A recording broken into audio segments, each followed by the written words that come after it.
Okay. Okay, so I'll start because, as I said before, we're running late.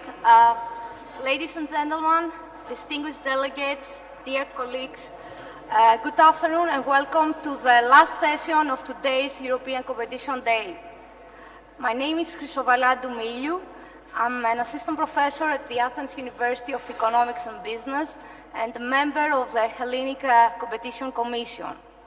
As both an academic and a practitioner, it's my great honor to moderate a session which includes four very distinguished competition experts, four experts who have contributed both to the advancement of our knowledge on competition policy issues as well as to competition policy enforcement.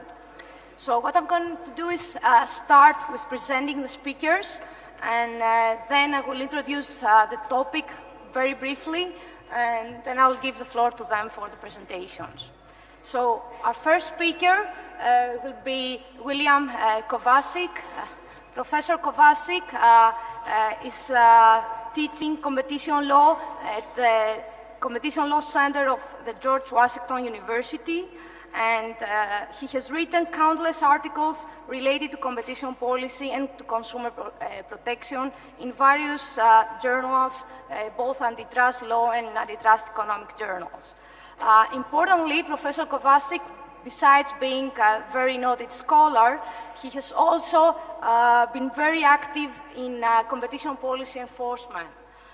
In particular, since August, he's the non-executive director of the new UK Competition and Markets Authority, and previously he has served the Federal Trade Commission for many years, first as a general counsellor, then as a commissioner, and finally as a chairman of the FTC. Our second speaker will be Peter Davies. Peter is an executive Vice President of Combax Lexicon. He also holds the post of visiting professor at University College London in the Faculty of Law there. And he has served before in a public competition agency. He served as the Deputy Chairman of the UK Competition Commission. And he was a faculty member in the past, first at MIT and then at the London School of Economics. In addition to his extensive experience in competition policy investigation, both in public and private agency, I should mention that Peter has an impressive academic record that includes contributions to a number of leading economic journals in the field of econometric analysis. Our third speaker will be Antonio Ferreira Gomez, who's also both a competition policy practitioner and an academic. In particular, Antonio is currently the chairman of the Portuguese Competition Authority, and he is also an assistant professor of economics at the University of Aveira in Portugal. In the past, he has served as a senior competition expert at the OECD and as a director and a senior economist at the Portuguese Competition Authority. Finally, we'll close the panel with Son Ennis. Son Ennis is currently working at the OECD as a senior economist, and he has worked before at the Competition Commission of Mauritius as an executive director, and even before that, he worked as an economist at the DG Competition of the European Commission, as well as at the Antitrust Division of the US Department of Justice. Clearly then, one could say that Son has worldwide experience in competition policy issues. So, regarding the topic of our session, as the title suggests, we will focus on the use of economic tools in cartel detection and assessment. Now, regarding cartels, we all agree that cartels do exist and that cartels are bad. Thus, when we find cartels, we should prosecute and penalize them. But how can we find where cartels are? And importantly, how can we verify that indeed there are cartels? The existing economic theory and the available econometric techniques provide us with some guidelines and some tools that perhaps could provide answers to these two questions. So perhaps they can help us detect cartels and verify cartels.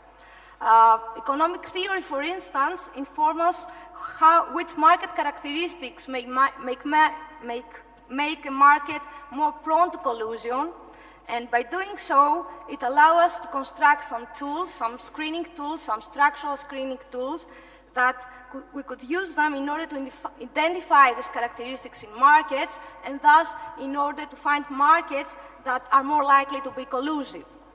At the same time, economic theory also offers some other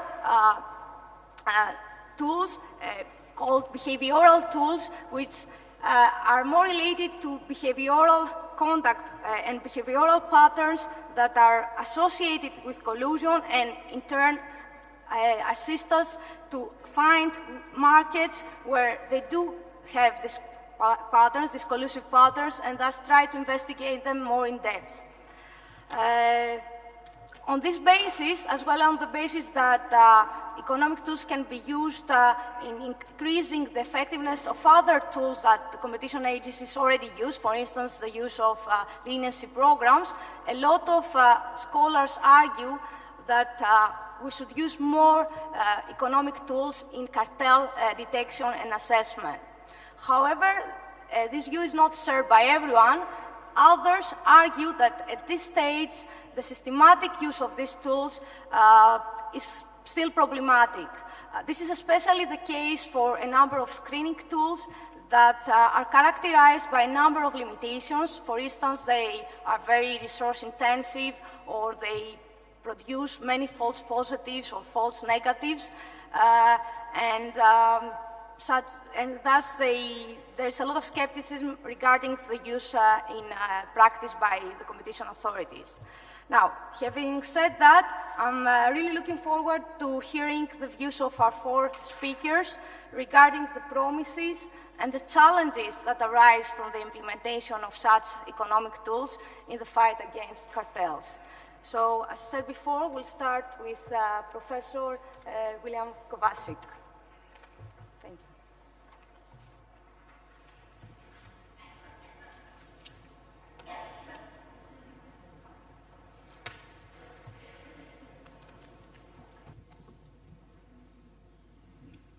Thank you, Madam Chair, and my great thanks to our hosts for the wonderful honor of participating in today's celebration.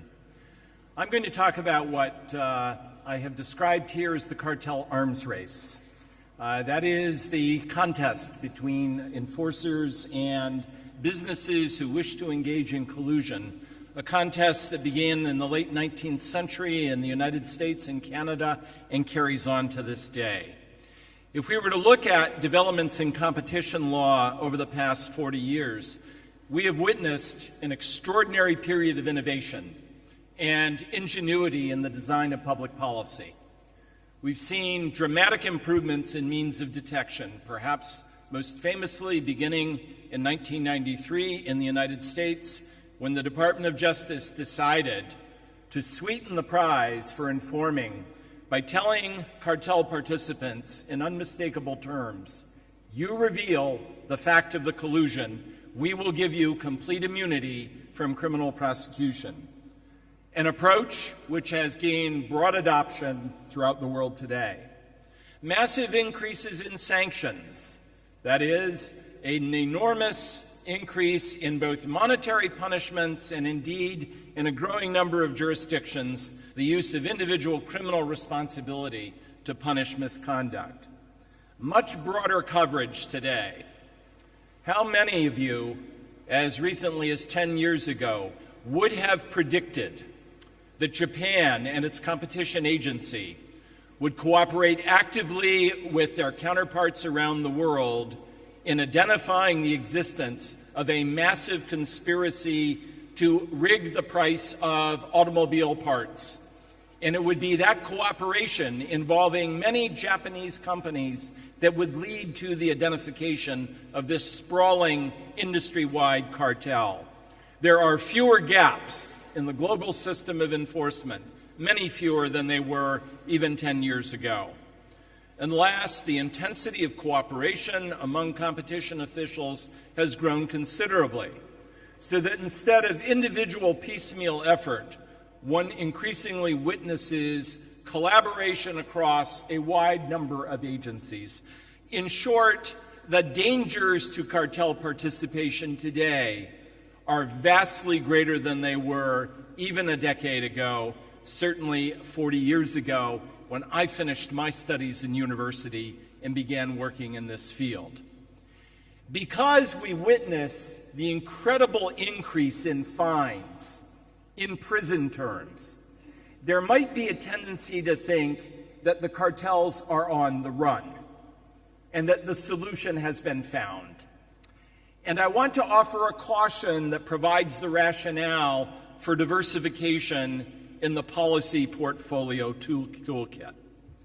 Because what we have learned from this 120 plus years of experience with cartel law is that the business community is nothing if not adaptive. The history of competition enforcement is an unmistakable story of how business decision makers respond to the measures taken by competition agencies. They do not raise their hands and surrender and say, "Oh dear, we quit." Why do they persist? Because there's so much money there. We know with an absolute certainty that the benefits of illicit collusion are enormous. And where the incentives to do so are strong, it is not surprising that businesses will continue in the effort to pursue that approach to increasing their profitability. And it would be a serious mistake, based upon what we have seen in past experience, to assume that process of creative adaptation has come to an end. It will continue. It might not always be successful, but we can be certain that it will continue. And to be content with the existing set of mechanisms for detection and enforcement is a formula for slowly falling behind. You develop radar, I develop stealth. There is a continuing interaction that is at play in the identification of cartel participants and their prosecution. Another phenomenon that we see over time is that firms engage in far more sophisticated methods of coordination. The record of the prosecution involving vitamins displayed extraordinary ingenuity in the solution of the basic problems that cartels must address to succeed: the formation of a consensus, the identification of defectors, the punishment of cheaters, and the suppression of external threats, such as entrants, responses from purchasers that take place over time.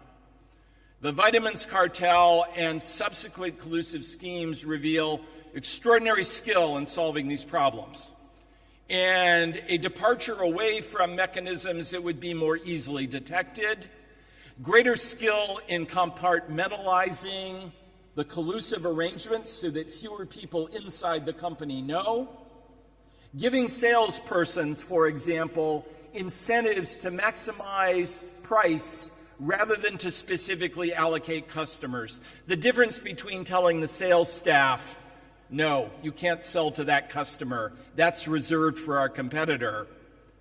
The difference between saying that and saying, "Of course you should take that contract, but get a high price. We're emphasizing margins this year." The first approach tips off your salespeople to what you're doing. The second is more plausible, more subtle, and has a non-collusive explanation.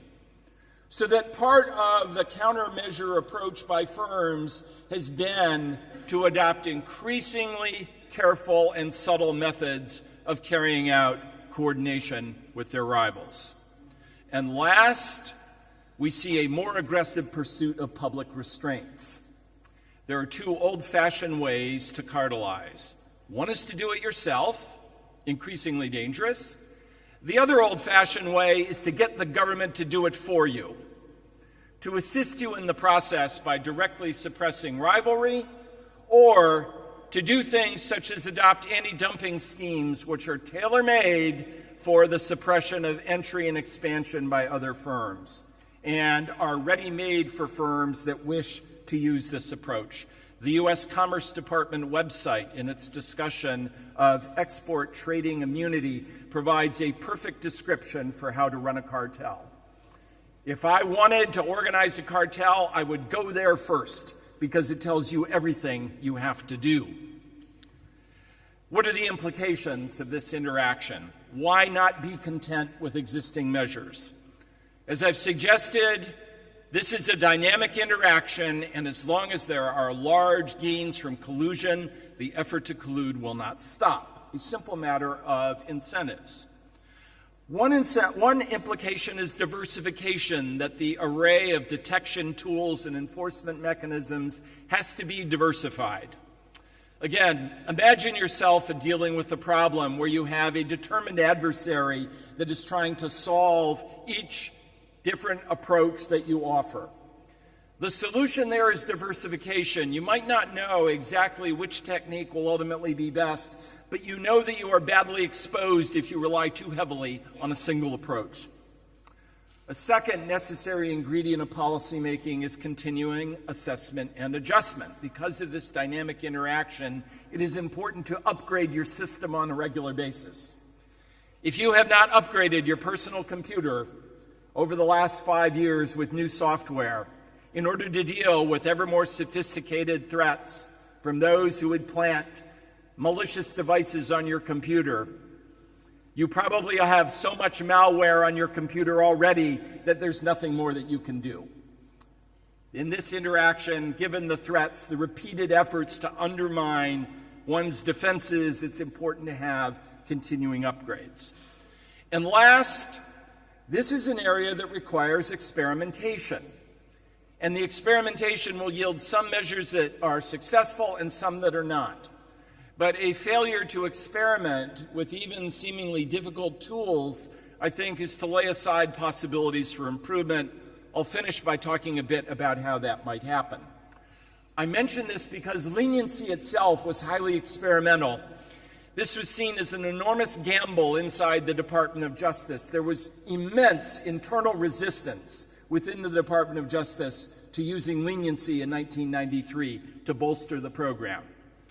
And the main objection was, it will be illegitimate to tell a serious wrongdoer that they can walk away. The response was, if we never find out that the wrongdoing took place, everybody walks away, silently and quietly.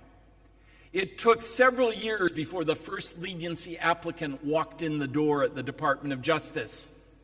The window was open, but there was no queue for over 2 years. This was a policy experiment that involved risk-taking, ultimately successful. Risk-taking will be necessary in other areas. Let me finish with some suggestions about what to do and how to do it.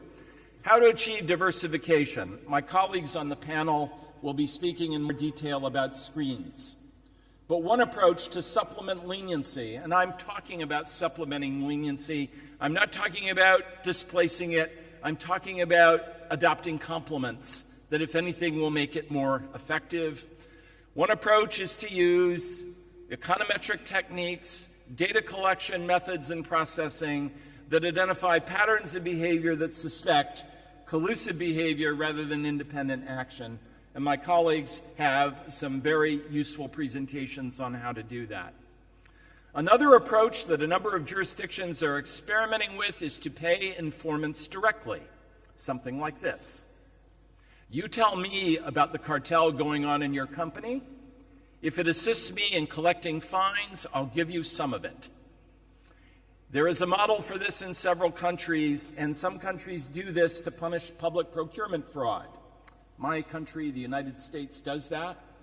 If you identify fraud related to public procurement, you are eligible to receive up to 35% of everything the government requires.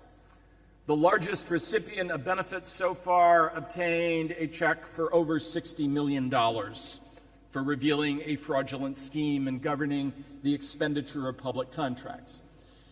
Amnesty or leniency already pay companies. There is a payment. It's an abatement of monetary exposure. This possibility involves going directly to insiders who know what's going on and saying, You tell me what's going on, I'll make it worth your while. A third approach is what I would call operations research. In the course of doing cartel enforcement, competition agencies over the past 50 years have accumulated an extraordinary body of information about what cartels do and why they do it. And in particular, the reports of the European Commission in the resolution of cartel cases are uniquely informative. I don't suggest that these read like novels. I'm not going to tell you what will cause you to turn away your favorite book. But reading them to an academic reveals enormous lessons about what cartels do and why they do it. And Bob Marshall at Penn State and Leslie Marks at the Duke Business School have published a wonderful text called The Economics of Collusion, published by MIT Press in 2012. It's the best book ever written about collusion because they have read all these cases. They've read all the European cases, they've read the American cases, they have read every case report they can find. And what they extract from that are certain forms of behavior that are certifying signs that a cartel is working in the background. And by using this body of information, it provides agencies with predictive mechanisms that identify what to look at and how to evaluate it when you see it. In a sense, using this accumulated body of experience, but looking at it more carefully for patterns and trends that can be powerful predictors of where cartels exist. The Marshall and Marks book, in a sense, is almost dangerous because it too tells you how to run a cartel. Indeed, it is organized.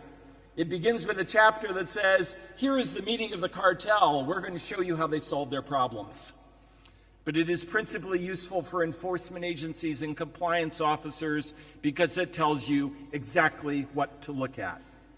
And last, market studies can be extremely informative tools, in particular to point to public restrictions, the larger array of behavior, of policies, obstacles to entry that reinforce cartel discipline. There is nothing that public agencies can do that is more friendly to cartels than to cope with entry. Because that's the problem with the cartel. The price goes up. Entrants notice it and say, I can beat that price. Where the government steps in and says, I'll help keep the entrants out. I'll make them go through a licensing process that's onerous. I won't let them play in public procurement. Indeed, I'll design procurement rules so that it's impossible for anyone other than incumbents to play. These are all great friends of the cartel process. Market studies, among other things, often do a good job of identifying those barriers that ought to be dismantled. Indeed, a competition agency that is not looking at the public restraints side of the problem is like a football team that has no goaltender. It goes down the field and scores goals on one end, but the other team comes right back and puts the ball in an empty net. How to do the diversification, some closing thoughts. First is that an agency can use its own resources, but that in many ways is going to be the game for larger, wealthier institutions. The path I think that is most promising is shared effort.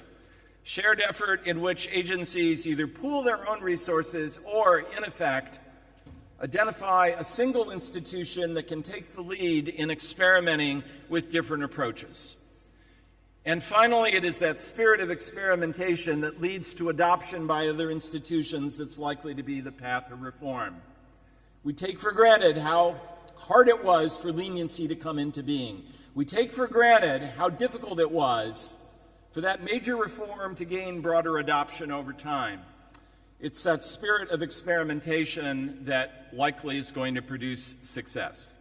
In short, the story of cartel enforcement is one of enormously effective public administration and innovation over the past 40 years. But the hidden consequence is that the business cartel participants are no less adaptive, innovative, or driven.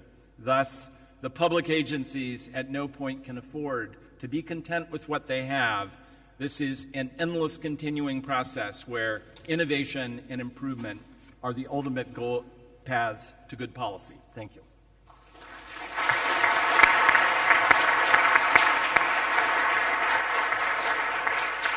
Okay, we move on now to our second speaker.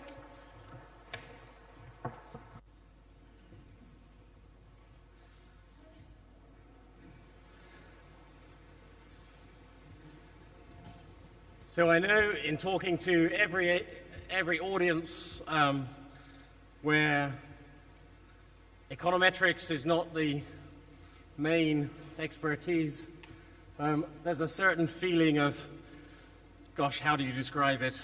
Nervousness, sheer terror, concern that often falls down across an audience as we mentioned that dreaded word, econometrics, the black box where the numbers go in and the answer comes out the other end saying, yes, it's problematic, or no, it's not problematic for reasons which are often, when poorly explained, not transparent. I hope that in the next few slides I'm going to not fall into that trap, so I hope I can avoid putting you in that position. And so I ask you to pause as you pause and not immediately shut off as we put in place the word econometrics. I want to start my remarks with an observation which is a commonly made one, which is really just that computing power is getting cheaper. Computing power and our ability to crunch numbers is getting much cheaper, so that the supercomputers of today will be in the laptops, desktops of tomorrow. Thus has been the progress of the last 100 years, but 50 years in particular. That has implications, and it has implications for both the amount of data that companies are collecting and therefore may be available for analysis, and it also has implications for our ability to crunch the numbers. But it's not immediately clear that we will in fact end up with more data in cartel cases. In particular, one has to think about the quality of corporate IT systems, whether they will actually collect the data that we would like to crunch, and the incentives that firms have to keep those databases or put them in a form which is actually usable. So the incentives to update and integrate databases as companies move from IT system to IT system following events like M&A activity and IT upgrades will obviously affect the amount of data, the time periods of data that are available for cartel analysis, as will the data retention policies.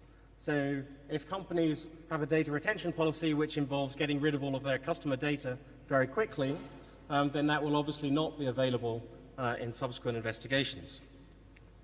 I think thirdly, of course, is the question of whether or not a company which is in a cartel is going to collect the data that might help convict them, or indeed whether that a competition economist would like to have.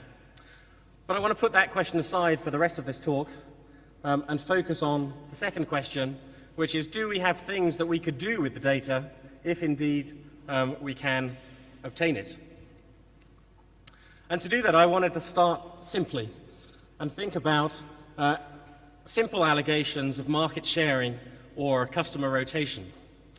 If you think about the challenge of finding a cartel, finding the bit of communication between the CEOs of the companies, that's a real challenge. But the outcomes of a cartel may be observable. So market sharing in particular, we will see if we are in a position where before a cartel, firms are competing actively for each other's customers, and afterwards the customers are showing up in each other's customer lists. So one thing we can do, of course, is to get those customer lists and see how they've evolved over time. And if we are, in fact, seeing market sharing, then one area of the country will end up in one company's customer list, and another area of the country will end up in the other one. Market rotation is harder. Customer rotation is harder. Simple customer rotation should be reasonably straightforward to pick up.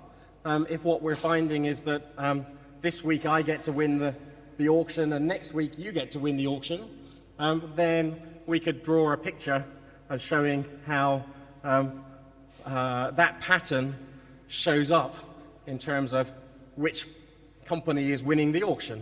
And a simple graph showing the identity of winners over time would pick up that kind of simple customer rotation. Of course, if we go back to the more sophisticated forms of cartel, and I was reflecting on Bill's remarks and thinking about the phases of the moon cartel in the switchgear cartel, if I think it is, in the 1960s, quite some time ago, and yet quite a sophisticated cartel operation where the winner was determined depending on the phase of the moon.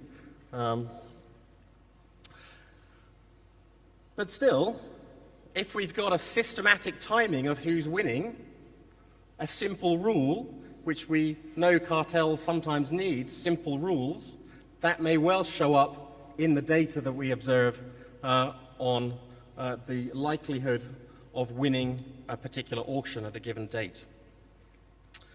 Ideally, we would like to know what to look for, which graphs to plot.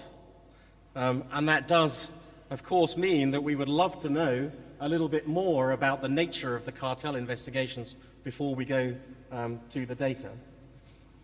But we may not always, and at least for some cases we may be able to pick it up. Here's a second picture for a relatively simple, straightforward, simple case. These are the picture of the prices and the constant margin price built off the cost data for the vitamins cartel. And you won't be surprised to see that the cartel period is marked by a significant rise in price. So we're seeing an outcome that we can potentially observe using data from the companies, which involves higher prices in the market.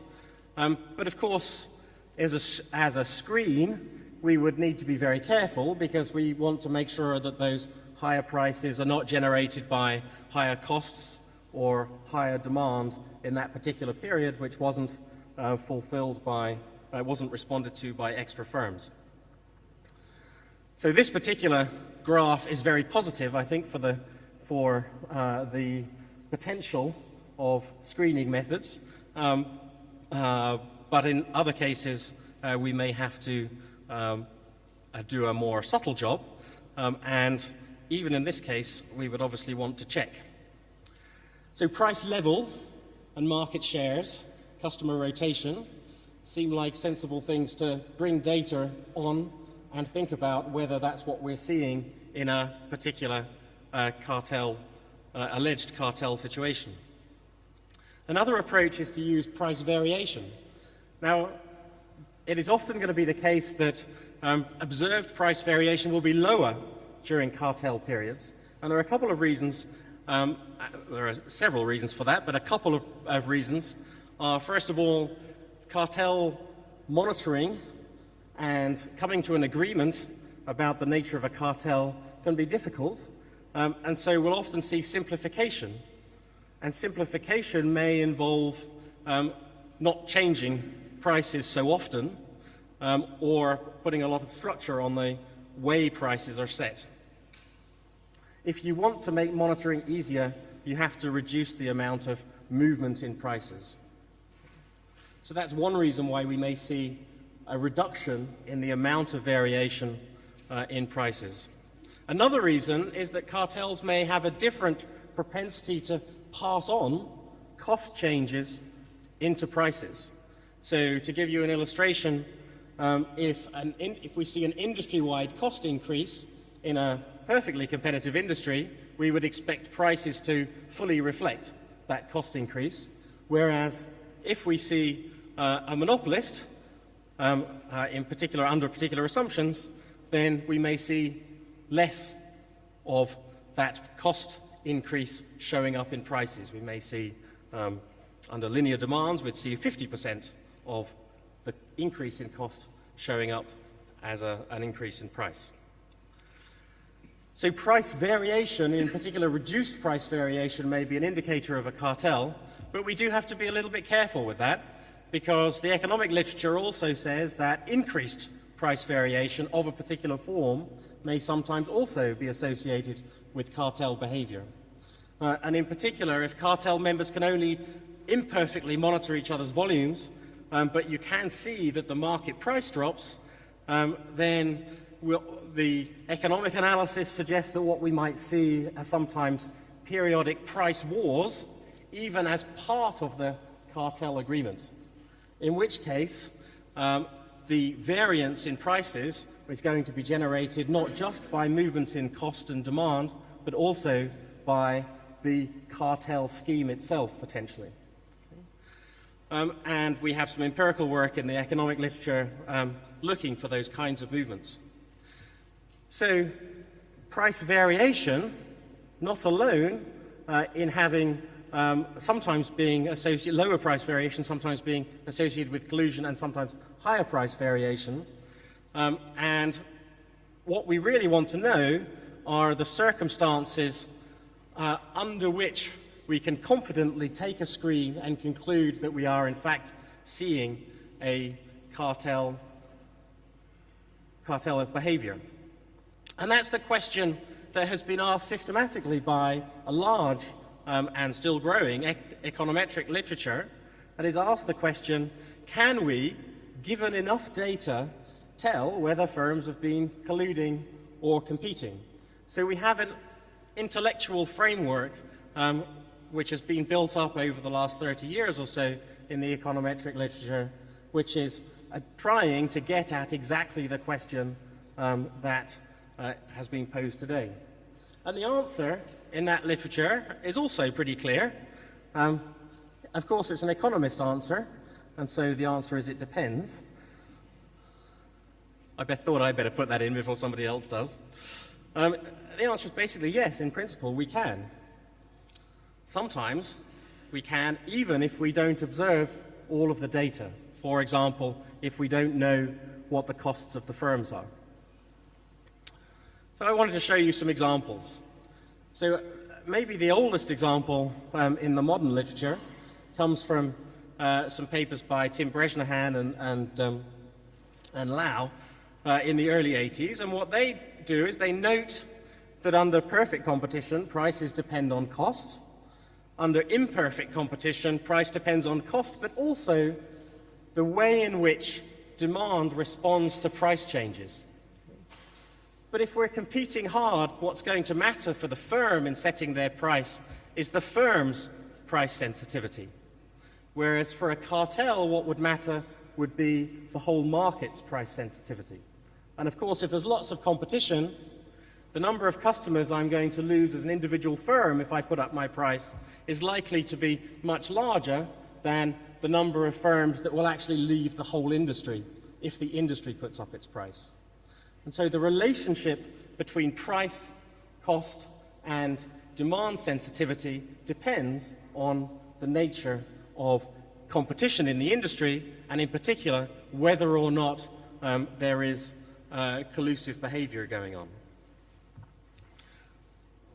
That's called demand rotation because the literature suggests what's key is if we think about a demand curve, what's key is whether or not when we change the price sensitivity of demand from being very price sensitive to being much less price sensitive, we see a big movement in price or a little movement in price.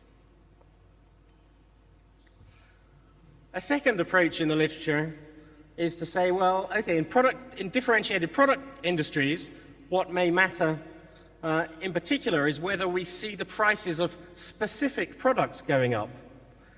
So here is a little picture which shows three sets of products. The first pair are produced by different firms, firm A and firm B. The second pair of products are both produced by firm A, and the third pair of products are both produced by firm B. And they are plotted, their prices are plotted against product quality, but each pair of products are relatively close substitutes for one another. Now, if I already own my close substitute product because it's in my portfolio of products but not in my rivals, then a cartel won't have much of an impact on my price. I already own the other product, so a cartel is not giving me any extra benefit. Whereas if my close substitute product is owned by a rival, then I'm much more likely to have an incentive under the cartel to raise the price. So in differentiated product industries, the economics suggests we should expect to see cartel outcomes be manifested in particular places, those places where firms are producing substitute products, close substitute products for each other's, and not see the same kind of extent of price increases where the firms themselves are producing quite close substitute products. Whereas, of course, if costs go up, we may see more of an across-the-board increase in prices. A third branch of the literature is to think about the incentives, more generally about the incentives that would be different under competition from collusion. And here we can adopt a set of tools that come from the merger analysis literature, where we are very used to thinking about a 2-to-1 merger, say, what about the effects of that on the incentive to set price? We say now, following the US guidelines, the UK guidelines, and some of the recent cases in the European Commission, we are used to thinking about whether a merger might lead to upward pricing pressure or any of those other acronyms related to the incentives to change your price.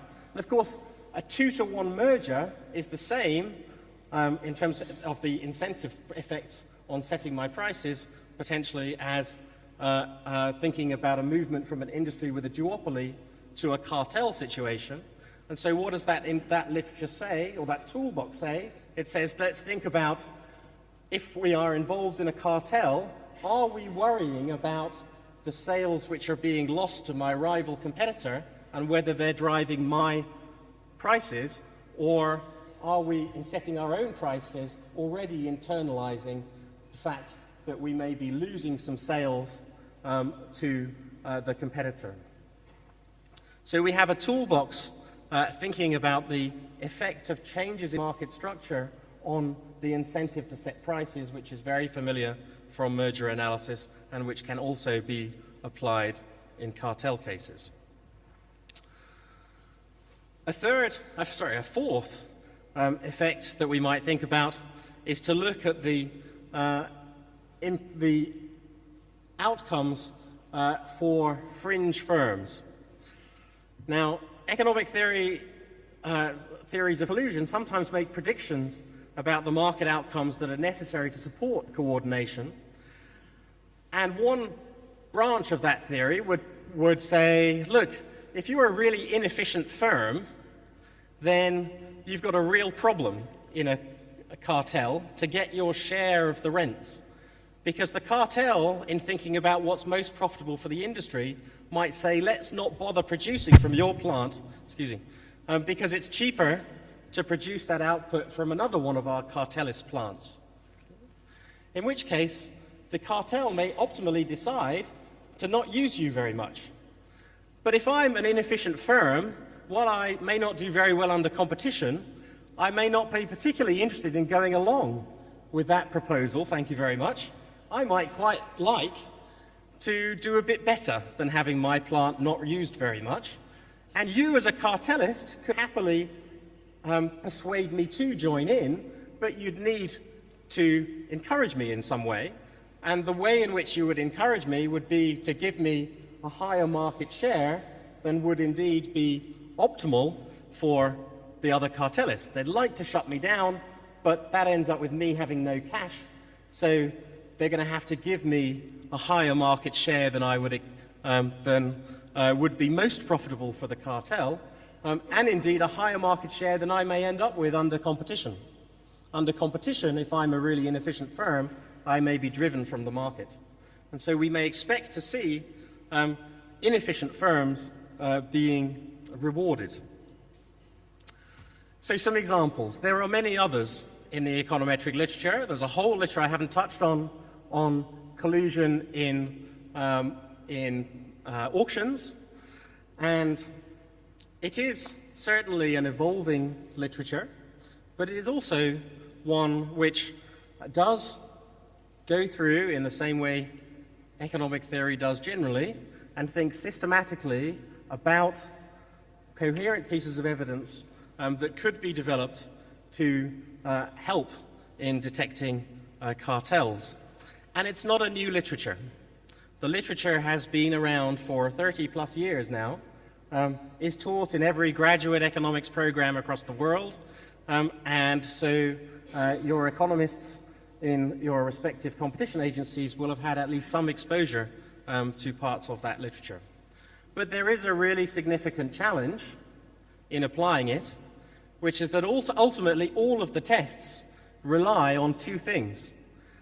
The tests will work in comparing a model of competition to a model of collusion, and you will be able to distinguish whether outcomes that you're seeing in the world are more consistent with the collusive model than the competitive model.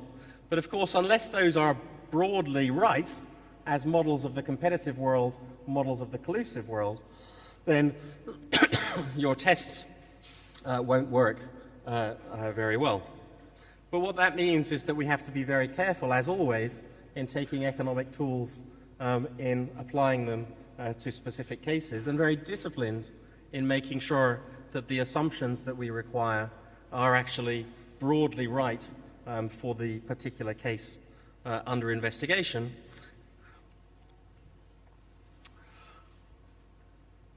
I think the other point to make, just to reiterate, is that a lot of these tools are not new. We've talked about the role of merger analysis on the incentives, but also the quantification of damages. Those tools, again, have been used for a long time, really. And so we're not, in a real sense, talking about doing very much which is new here for economists. But obviously, there is a process, a very important process, of getting the competition community comfortable with, and more comfortable with, the use of economic tools, and in particular, applying econometric tools in competition cases. And I should probably stop. Great, thank you. Thank you, Peter.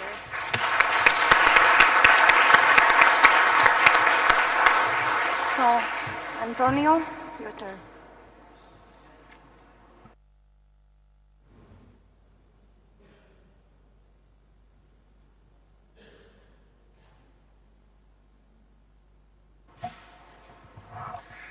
Okay, thank you, Chair. Let me start by thanking the Hellenic Competition Commission for the opportunity to participate in this panel with such distinguished speakers. In my presentation, I have quite a few topics, but I'll mainly concentrate on the way competition agencies may combine reactive and proactive tools for cartel detection, taking into account their main advantages and limitations.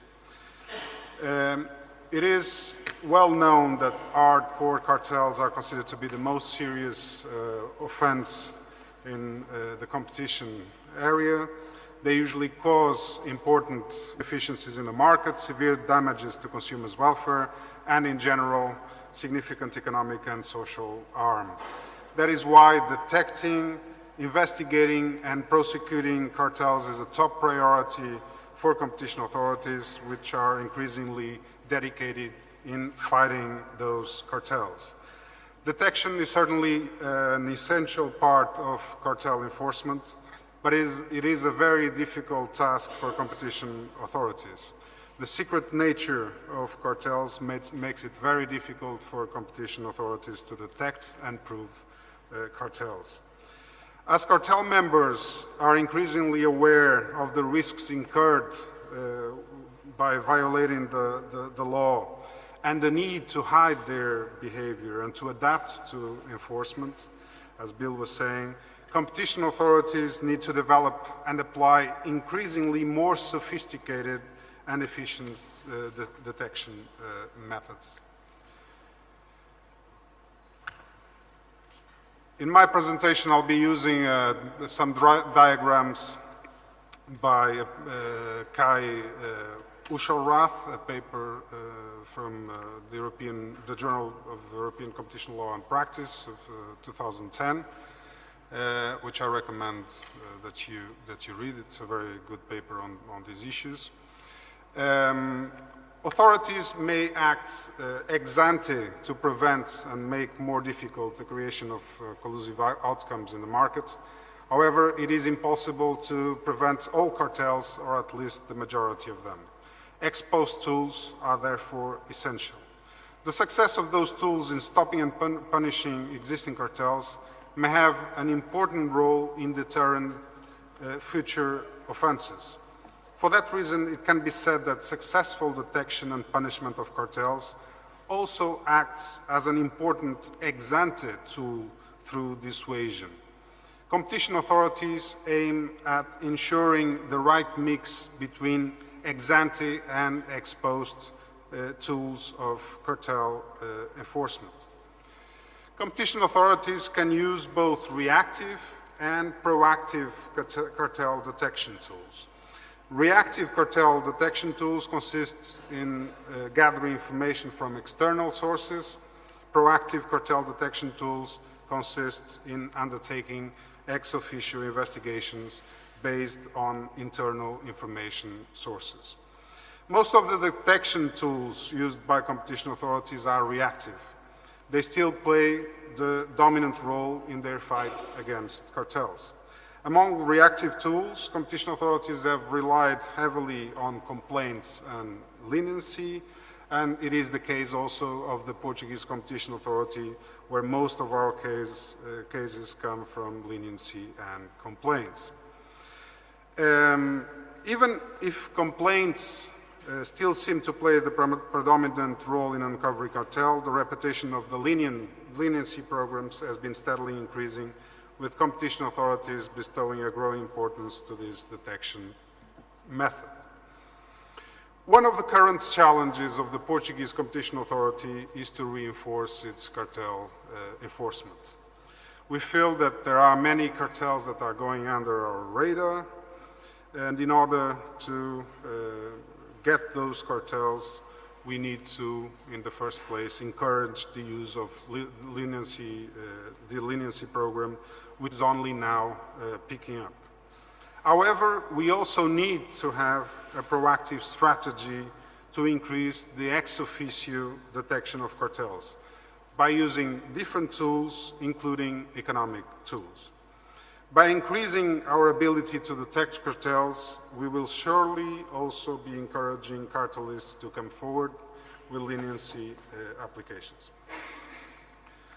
Leniency programs are a very effective investigation tool, as they usually ensure hard evidence on the cartel activities, and they have been used successfully by many competition authorities around the world. However, there are certain types of cartels that are more likely to be detected through leniency than others. Cartels which have already become unstable, or which are breaking down or are in a late stage, are more likely to lead to a leniency application. On the other hand, cartels whose members are successful in maintaining stable collusion rules for several years and display a weak communication among them are more difficult to be detected through leniency programs. The truth is that despite the success of leniency program, programs, a high number of cartels still remain uncovered. And some relevant questions seem to remain open. Is there an over-reliance on reactive methods, namely on leniency programs? Should competition authorities give more use to proactive methods, namely through the use of economic tools? Searching for alternative or complementary detection methods seems to be a reasonable approach. There are several economic tools available in order to identify possible cartelized markets, such as economic studies, analysis of previous cases, industry studies, and market screening tests. Market screening tests may play an important role in increasing the probability of cartel detection, and the recent discussion at the OECD Competition Committee in October 2013 on ex officio cartel investigations and the use of screens to detect cartels illustrates well that interest.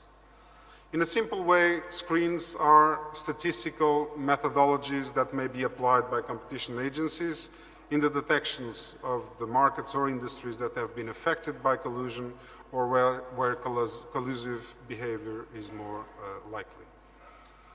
There are, as has been said before, specific circumstances or factors that may facilitate the existence of collusive behavior in the market. For example, a small number of competitors, market transparency, high barriers to entry, stable demand conditions, low elasticity of demand, high product homogeneity, symmetry of costs and capacities, low pace of innovation, and so on. Structural screens mainly look at these specific features of markets and industries and verify if collusion is probable. As a result, a list of markets where collusive behavior is more likely to happen may be obtained through this type of screens. This type of suspect markets and industries may be used by competition agencies in different instances. Examples are case prioritization or when deciding where and how to develop additional efforts in a proactive detection of cartels.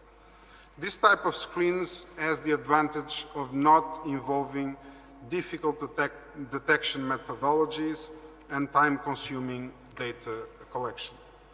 One of the main drawbacks of structural screens is the fact that they only allow the evaluation of the propensity to collude, and they are generally unable to point out specific cartel occurrences or to provide relevant evidence of collusive behavior.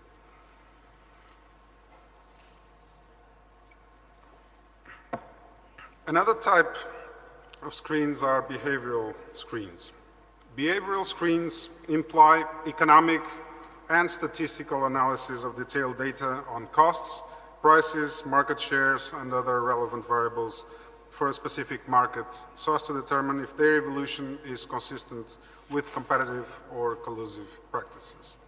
The main goal of behavioral screens is to flag the possibility of collusive behavior in a specific market.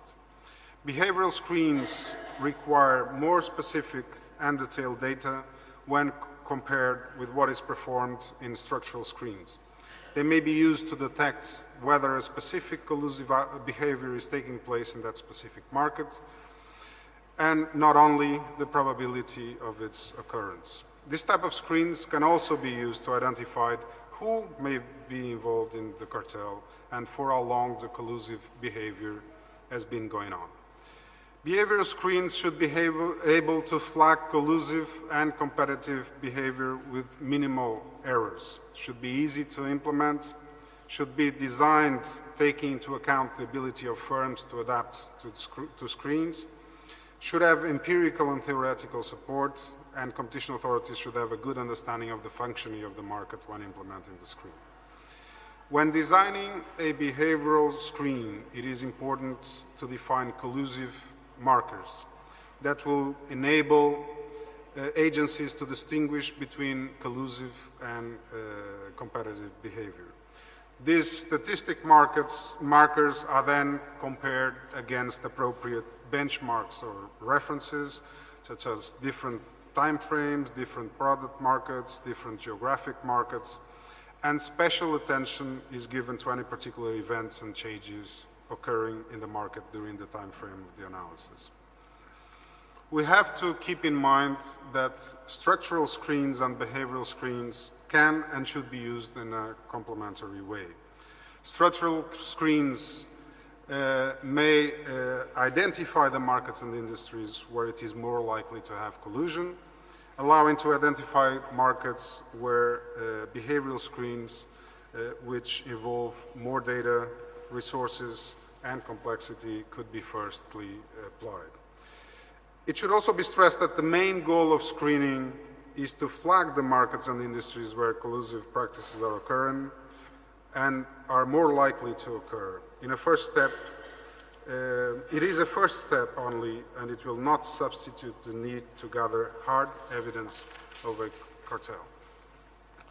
There are some limitations that are often pointed out when considering screening tests. One of them is that screens do not provide sufficient proof of cartelization. But as I mentioned before, the main goal of screening is not to gather hard evidence for the cases.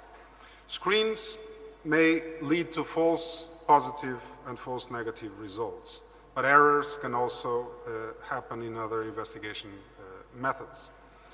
Difficulties in distinguishing between explicit and tacit collusion. Again, this is only a first step. It's not meant to gather hard evidence and prove explicit collusion by itself. As an econometric tool, behavioral screens are subject to statistical uncertainty. This is why it is so important to design the screens so as to take into account the specificities of the market that is being analyzed. Screens may be avoided by cartel members, while other methods and tools may also be avoided by cartel members. And screens have already been tried by competition agencies and the result was not satisfactory. Well, it's also true that it has also been used, especially in cases, in closed case cartels. You can look at it backwards and actually see that the methods would have predicted the existence of a cartel. There are also, trying to keep it short, there are also some obstacles. And some of the obstacles are the necessary data that you need to implement a screen. These data may not be publicly available.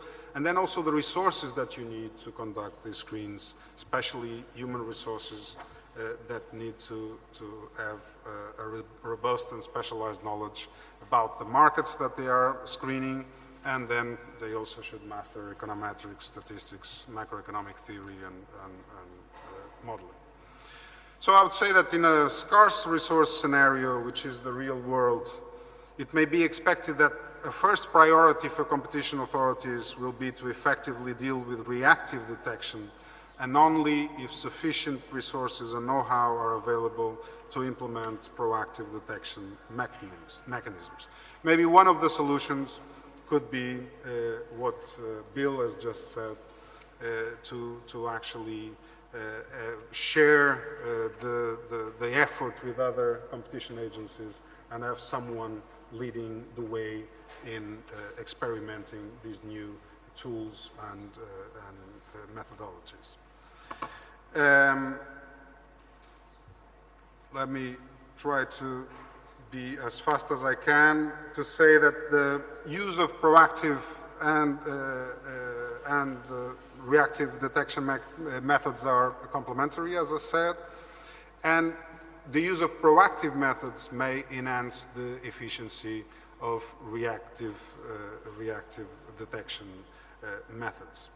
And this is because the perception held by companies about the possibility of its conduct being detected is also changed once competition agencies show their teeth by using other types of methodologies to detect cartels. And this may lead to more leniency applications. I think I will skip this slide and go directly to conclusions.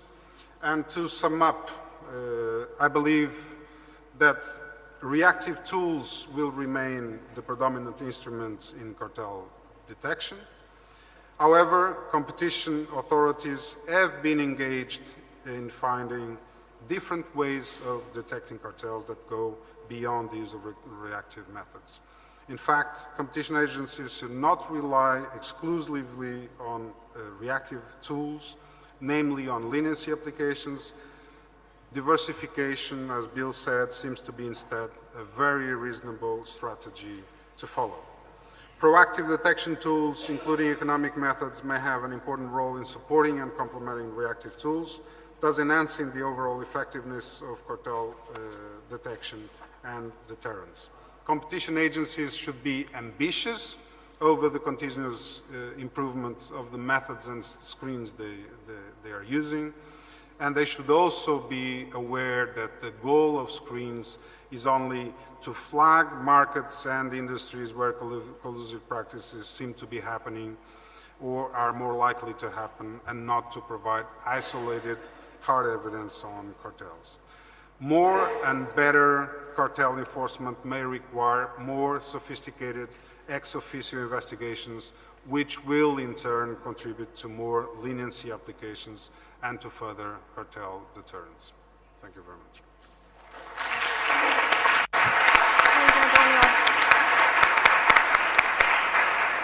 So we move to our last speaker, Solanis. I would really appreciate if you keep it as brief as possible because we have a very strict time limit. I was informed. The danger and the pleasure of going last. Thank you very much. It is a pleasure and an honor to be here today. The opinions that I'm going to express are those of myself and not necessarily those of the OECD or of the governments of its member countries. I would like that to be perfectly clear from the beginning. I'm going to talk about assessing financial penalties for cartel participants. It's another aspect of the economics of cartels, which I think is important to address. The question of how to set fines is one that many jurisdictions have looked at, and the answers chosen affect the incentives of companies and their personnel to comply with the competition law. While there is substantial convergence over the objectives of fining regimes and the broad steps that they follow, there's actually quite a bit of variance in the fine details of how they work. I'd like to talk about a little bit of that variance in this discussion today. And in this presentation, what I'm going to do is look at fines through an economic lens. I'm going to also present one very simple economic model. It's not intended to represent the whole world. It's just one model. But you can get some interesting and provocative thoughts from that one on its own. So what would we be interested in doing with fines? Fining policy has been chosen as a deterrent. There are other ways to dissuade companies from illegal activity. Obviously, prison for offending executives is a rather compelling and attention-grabbing measure, but it's not available everywhere. Customer anger over being a victim of a cartel is actually also something that cartelists really care about and prefer to avoid. Now, the problem is when you come to calculating managers who do not have a normative commitment to follow the law. When you have a calculating manager, they would determine whether to participate in an illegal activity by comparing the expected illicit gains from that activity to the expected costs of punishment. And in the case of cartels, the costs of punishment depend critically on the value of the fines and any potential damages that would be paid, reduced by the probability of paying a fine and being subject to damages.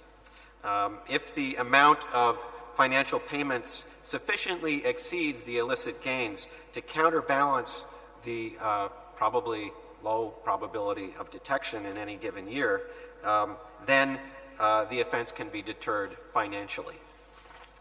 How often does that occur? We may wonder what is going on with fines in Europe. And so I'd just like to present a picture that shows how fine levels have developed over time. And there's something that jumps out of this picture, which is that between 1990 and 2000, fines in EC cartel enforcement were relatively small compared to what happened after the year 2000. And in fact, the fines rose from 344 million euros in the 1990 to 94 period to 8.3 billion during 2005 to 2009. That illustrates the enormous increase in fines. And now the total between 1990 and 2012 is 19.5 billion euros. There was a US senator who once said, a billion here, a billion there, pretty soon we're talking real money. We're talking real money now with respect to fines in Europe, and that has definitely woken up management. Before, cartel fines may have seemed like something of a fly going around your head, but now it's a nasty wasp, and it can bite you where it really hurts. These figures, therefore, establish the financial significance of fines, and it's interesting to look at the basic techniques for calculating fines, because here the details really matter, and I think they have been looked at, certainly, in a number of analyses, but there's definitely room for a lot more work in this area.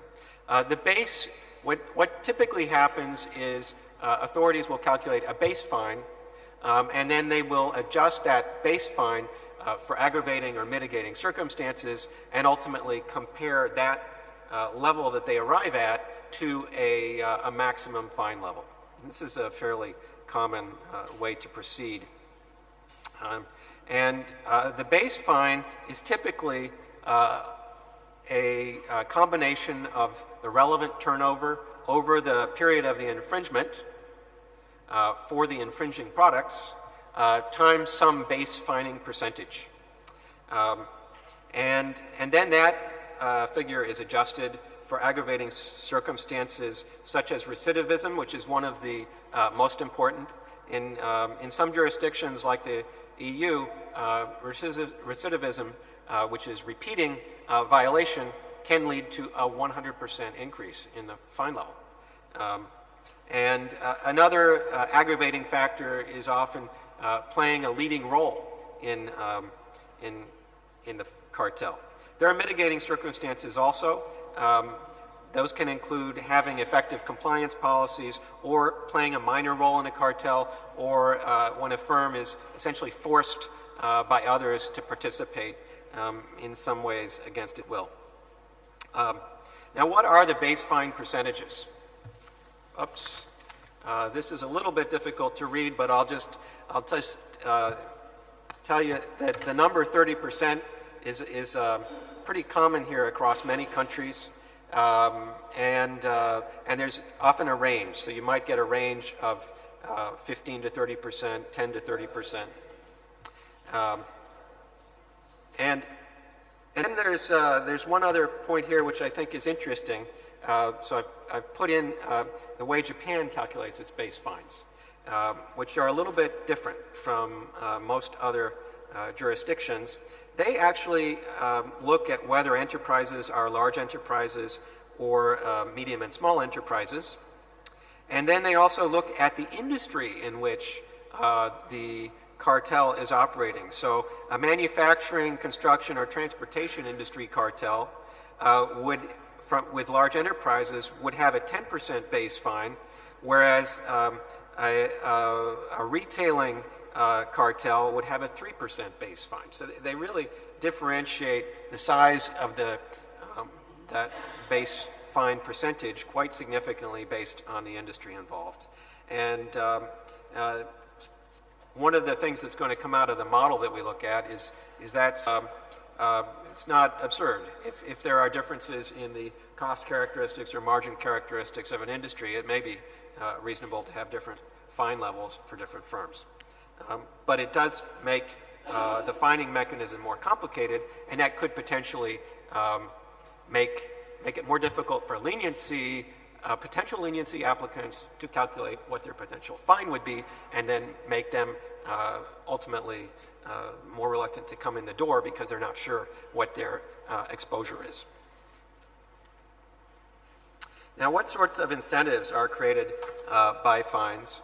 I'm sorry, I use a word on this slide which doesn't exist.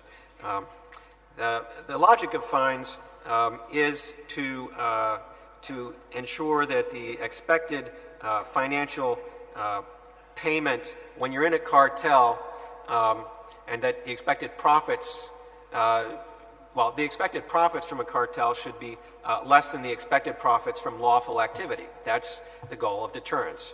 And then there's a economist formula here which effectively says that. It says that when you compare the base fine and then adjust it compared to the maximum level and multiply by the probability that a cartel will be discovered, that amount has to be, which is the penalty, has to be greater than the amount that would be gained, the profit differential from engaging in cartel activity compared to engaging in perfectly legal activity. Okay. Now, given this logic, are fines, you might have Goldilocks here, are fines too small, too large, or just right? I'm not going to answer that question. But there is a lot of debate about this topic. It's probably, I think most people would agree that before 2000, fines were too low. And now there's more debate. So in one study notes that it seems like prices on average increase from cartels by 18 to 20%, and cartels have a lifespan of about 8 years on average. These are discovered cartels. This is a fundamental challenge with cartel data. All we know about is discovered cartels. We don't know about the whole universe of cartels by definition, because probably most cartels are undiscovered. Now, this study has been suggested to imply that typical fines would be insufficient to deter cartel formation.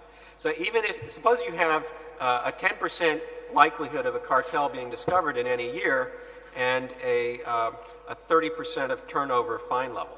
That means the expected fine per year that a company would be thinking about is roughly 3% of turnover, and that might be compared to an increase in profits of 10% of turnover from being in a cartel. Because the increase in profits will be typically a lower percentage than the increase in price. But if there's a 20% increase in price, it might be a 10% increase in profits. So anyway, if you have a 3% penalty against a 10% increase, the math is saying, according to this approach, that's not sufficient to deter cartel activities. Now, there's other work which notes that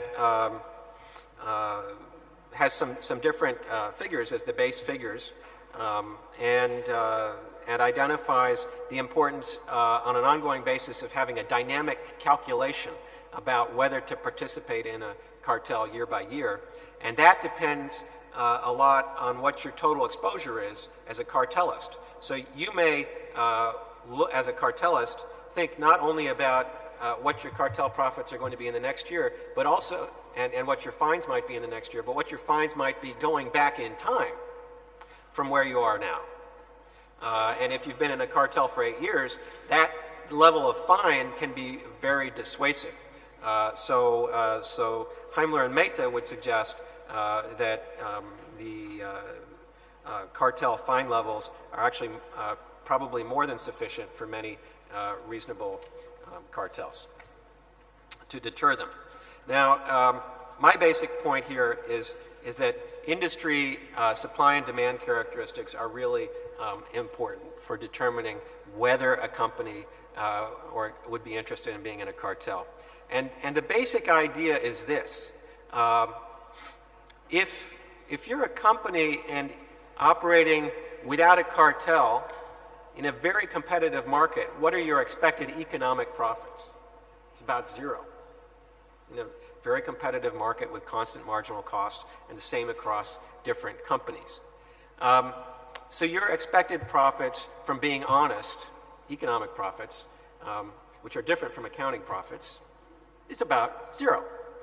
And then someone comes along to you and gives you a great offer that you might participate in a cartel. Prices would go up 20%, and you may eventually be caught. But let's say you survive for 8 years in your cartel with 20% higher prices, that profit level is going to enormously outweigh having zero profits or near zero profits. And so it becomes, there are some cartels, some industries, where if the profit conditions are near zero, absent a cartel, it may be financially non-deterrable.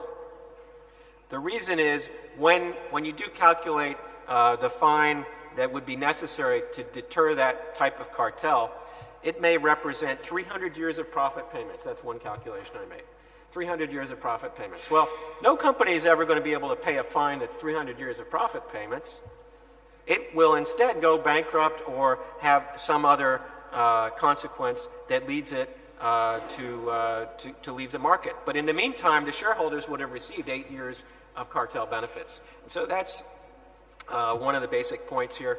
Another one is that we often talk about what the real probability is of a cartel being discovered. That's not what matters. What matters is the perceived probability by cartelists about how likely their cartel is to be discovered. And behavioral economics may lead us to suspect that there's literature about this, criminal optimism. Lawbreaker optimism leads people to think they're more likely to get away with a bad act than they actually are. So, and if that enters into the deterrence math. If people believe there's a 90% chance of their getting away with a cartel rather than an 80% chance, that doesn't seem like a very big difference, right? But if you look at it in terms of the odds, that's a 100% difference in the probability of the cartel being detected. That's a difference between 10% and 20% detection rate. And so that math for the perception of the likelihood of being caught is really important. I have some other slides that go into, that show some of the details. I just want to get that one up there. Because that looks incomprehensible, but if you want to understand the points I'm making, if you look at this, and maybe you call me up too, it will all become crystal clear. That's it. Thank you.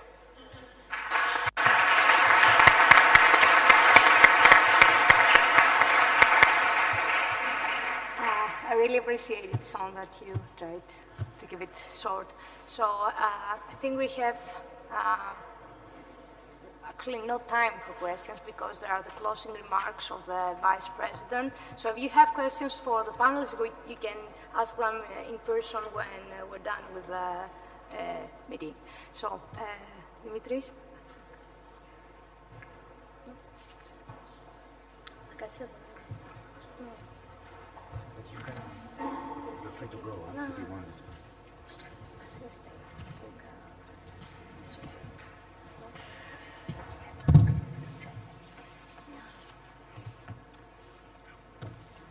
Thank you.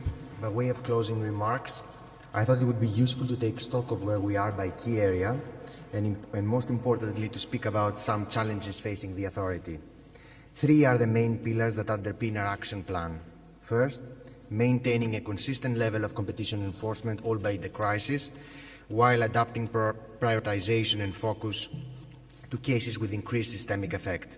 Second, strengthening our capabilities to conduct market monitoring through targeted sector inquiries.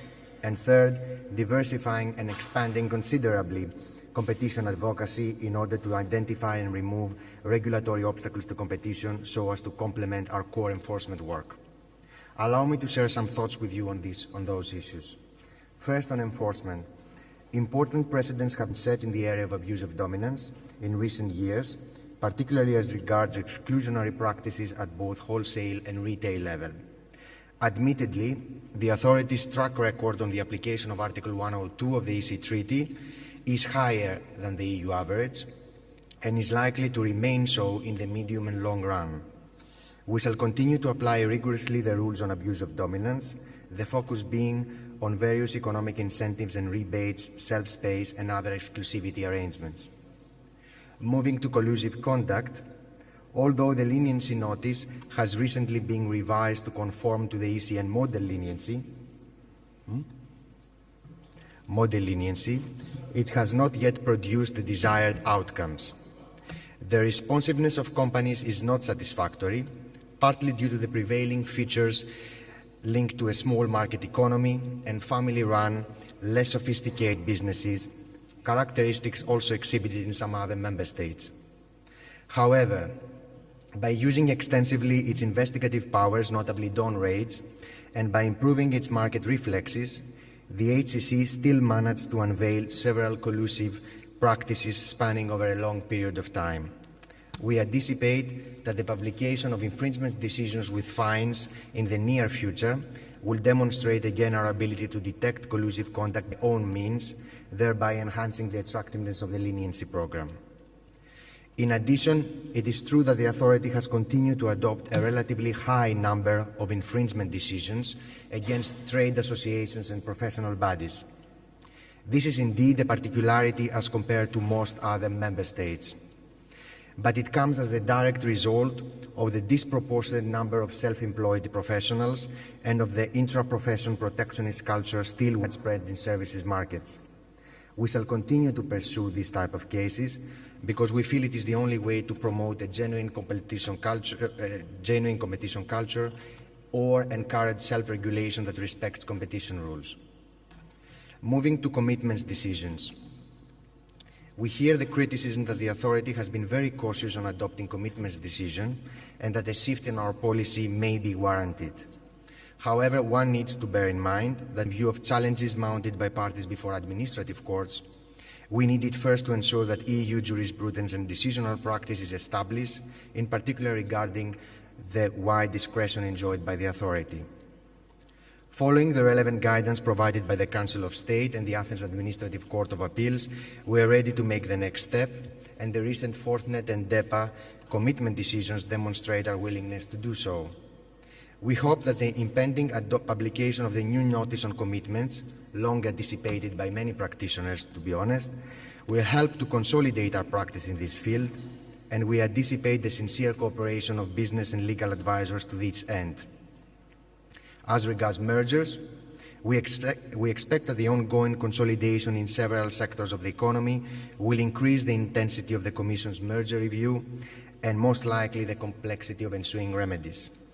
Nonetheless, there is still ample room for consolidations in many sectors of the economy, with considerable efficiency gains likely to accrue. Allow me to refer specifically to the banking and retail sectors. As mentioned by our President in the morning, during the last 2 years alone, the HCC reviewed more than 12 parallel or consecutive mergers as a result of the ongoing restructuring of the banking sector. These proved to be a very fine balancing exercise between, the one hand, the need to ensure financial stability, and on the other hand, the need to safeguard adequate competitive conditions in the future. The authority imposed tailored remedies where appropriate and also sought to ensure that the participation of the Hellenic Financial Stability Fund in the systemic banks did not become a vehicle for coordination. The competitive landscape has changed significantly since the failed merger of NBG with Eurobank. Following the gradual disappearance of the smaller and niche banks, we may have indeed reached the limit from a competition law perspective. Moving forward, we expect first that at least 4 systemic banks will remain competing in the core banking markets, and second, that competition will become intense in asset management and other investment products and services where a number of barriers to entry were recently abolished by law. We also anticipate that the focus will now shift to the restructuring of loans and the ensuing reorganization of companies in financial distress, where the banks, as creditors, will play a leading role. This restructuring exercise is necessary and, in my view, long overdue. On our part, we shall remain vigilant to ensure, first, that depending on the distressed industry, there will be at least 4 or more sizable poles of competition still remaining, and second, that the banks do not inadvertently facilitate collusion between competing firms under restructuring. As concerns supermarkets, the assessment will be increasingly focusing on narrowly defined local markets, again in order to ensure that at least 3-4 sizable pole of competition remain at each local market and that choices for consumers are not cartel. We will also monitor rigorously attempts by supermarket chains to circumvent merger control rules, either by acquiring individual outlets or by engaging in various types of cooperative and franchise agreements. One word about advocacy and our consultative functions. As mentioned before in the morning, our advocacy role has expanded considerably in recent years as a result of the enhanced role envisaged for the HEC in the context of Greece's economic adjustment program. During the last 3 years, advocacy work reached up to 25% of total output, a record, I believe, amongst OECD countries. Now, practitioners are not very happy when we allocate sizable resources to advocacy work, and justifiably so. However, structural reforms, particularly in the context of professional services, are a necessary precondition for overcoming the constraints imposed by the financial crisis, for building competitive industries that can withstand international pressure, and ultimately for sustaining a new growth model that realizes the economy's productive potential. We are pleased that our work in this field has been widely acknowledged and praised. In the same context, we take pride in our cooperation and partnership with the OECD regarding Greece's competition assessment project, which identified 555 problematic regulations in 4 designated areas of the Greek economy and made more than 320 recommendations for change. The project has been a testament to the authority's capabilities and commitment in advocacy.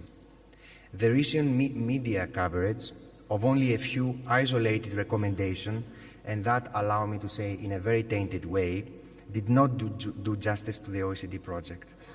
What the project really did was to speak about the need to change the way we legislate, the need to pursue efficient outcomes that reflect the general public interest and not the interest of certain professional groups.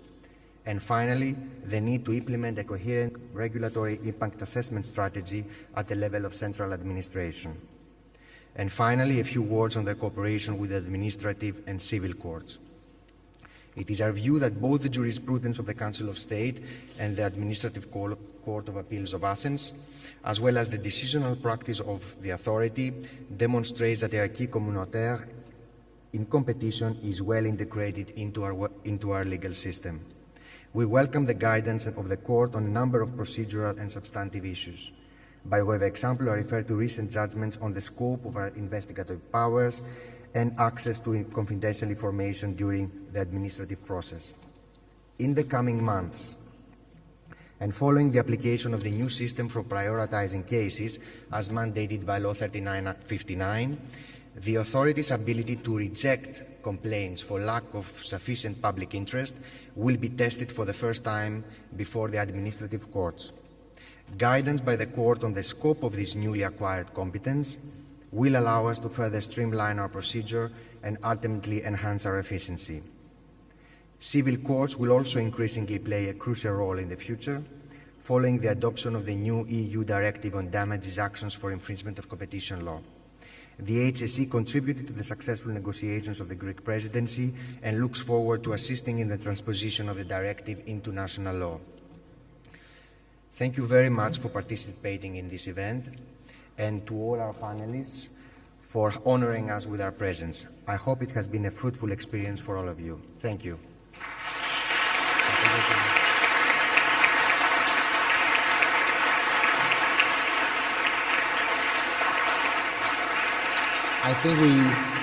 I think we finished on time.